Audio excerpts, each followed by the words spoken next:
सरुपथार के विधायक विश्वजीत फुकन के निर्माणाधीन घर के परिसर से 2 ग्रेनेड बरामद होने के बाद से सनसनी मची हुई है। विधायक के घर के परिसर में स्थित भौड़ाल घर से ग्रेनेड बरामद हुआ। घर बनाने में नियुक्त मजदूरों ने सबसे पहले ग्रेनेड को देखा।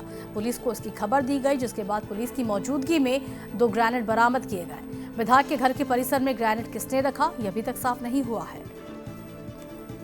আমি এইখিনিতে MLA ছাৰৰ ঘৰৰ লগত এইটো এটা পুৰণা ঘৰ আছিলে, তেখেতৰ ঘৰৰ লগতে পুৰণা ঘৰটো হাউলি গৈছে, পৰু অৱস্থাত আছিলে। সেইকাৰণে আমাৰ নিজৰ লেবাৰ লগাই পেলাই ঘৰটো তাৰমানে ডিছমেণ্টেল কৰোৱাই আছিলোঁ।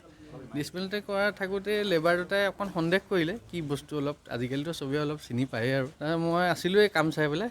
তাত দেখিলোঁ যে হয় এইটোতো হেণ্ড গ্ৰেনেড হয়। দুটা পাইছোঁ, কিন্তু ধৰিব পৰা নাই এইটো ডিছমেণ্টেল কামহে কৰি আছিলোঁ। ধৰক ভাঙা ভাঙি কৰি থাকোঁতে তলত দুটা পৰিবও পাৰে বা এটা পৰিব পাৰে, এইটো আমাৰ আইডিয়া নাই। ভাঙি আছিলোঁ তাতে, ভাঙাৰ পিছত চিৰিৰ ওপৰতে দুটা আছিলে।